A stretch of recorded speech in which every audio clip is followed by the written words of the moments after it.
미국의 상호관세 25% 부과 시한을 이틀 앞두고 정치권도 촉각을 곤두세우고 있습니다. 네, 민주당은 윤석열 정부에서 막혔던 각종 쟁점 법안을 다음 주에 처리할 방침인데요.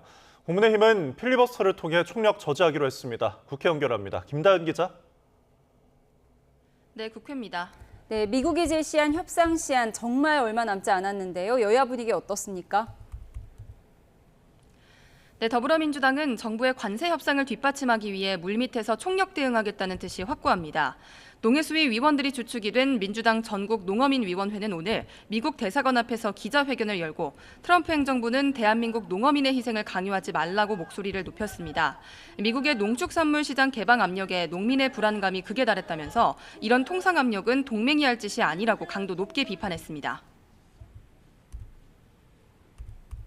대한민국 농업과 농민은 더 이상 키워짤 마른 수건이 아닙니다.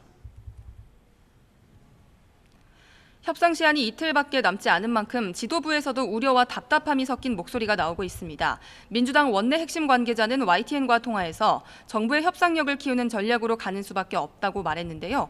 오늘 아침 미 대사관 앞에 기자회견이 협상 테이블에 앉은 정부의 운신의 폭을 넓혀줄 가능성을 기대하고 있는 눈치입니다.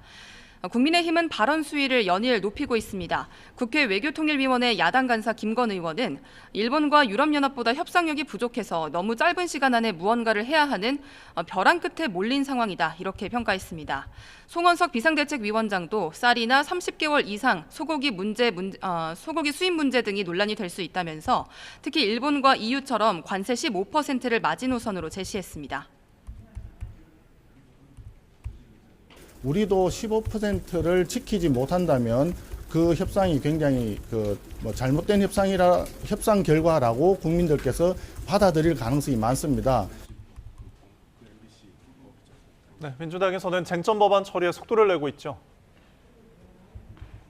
네, 맞습니다. 7월 임시국회가 다음 주 화요일, 그러니까 다음 달 5일이면 끝이 납니다. 민주당은 그동안 예고한 대로 입법 드라이브에 박차를 가하고 있습니다. 민주당은 다음 달 4일 열리는 본회의에서 노란봉투법과 상법 개정안, 방송 3법, 농업 2법 등 쟁점 법안들을 통과시킨다는 계획입니다. 국민의힘은 민주당 주도의 법안 처리 속도전에 반발해서 무제한 토론, 필리버스터를 예고했습니다. 8월 5일 자정에 7월 임시국회가 끝나면 곧바로 8월 임시국회를 소집해서 필리버스터를 계속 이어간다는 계획입니다.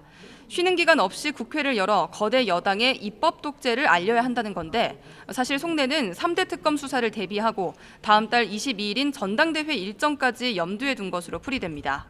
하지만 민주당은 의원들에게 필리버스터로 처리되지 못한 법안들은 8월 국회에서 처리하겠다면서 다음 달 21일 본회의가 예상되는 만큼 이후 며칠 동안 국회에서 대기해달라고 공지했습니다. 필리버스터가 예고된 만큼 다음 달 본회의 안건 상정 순서가 중요할 수밖에 없는데요.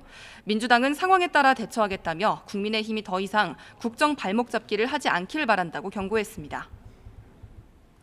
네, 끝으로 전당대회 앞둔 여야 당권 레이스 상황도 전해주시죠. 네, 더불어민주당 당대표 선거에 나선 정청래, 박찬대 후보는 어제 파리 전당대회를 앞두고 진행된 마지막 TV토론회에서 맞붙었습니다. 두 후보는 대부분의 사안에서 생각이 비슷했는데요.